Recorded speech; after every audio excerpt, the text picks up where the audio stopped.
এক বাবা এসে বললেন, উমরে ফারুক আমার ছেলে কথা শোনে না, বেয়াদব। উমরে ফারুক ছেলেরে ডাকলেন, বাবা তুমি তোমার আব্বাজানের কথা শোনো না, এটা তো কবিরা গুনাহ। ছেলে বলে, উমরে ফারুক সব দায় দায়িত্ব আল্লাহ ছেলে মেয়েদেরকে দিয়েছে, বাবা মাকে কোনো দায়িত্ব দেয় নাই। উমরে ফারুক বললেন, অবশ্যই দায়িত্ব দিয়েছে।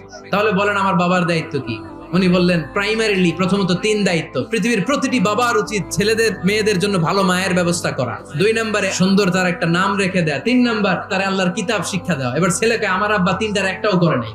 এবার ওমরে ফারুক রেগে গেলেন, বাবার কাঁধে ধরলেন। ছেলে বলে, আমিরুল মুমিনিন, আমার মা নর্তকী, আমার মা মাজুসি, আমার মায়ের মধ্যে কোনো আদব কাদব নাই, সুন্দরী দেখে আমার মা রে বাবা বিয়ে করছে, আমার মায়ের কাছ থেকে জীবনে কিছু শিখি নাই। 2 নাম্বার সাম্মানি খানফাসা, আমার বাবা আমার নাম রেখেছে চামচিকা। ওয়ালাম ইউআল্লিমনি হারফাম মিন কিতাবিল্লাহ, আমিরুল মুমিনিন, শুধু তাই না, আল্লাহর কোরআনের একটা অক্ষর আমার বাবা কোনোদিন আমারে শিক্ষা দেয় না।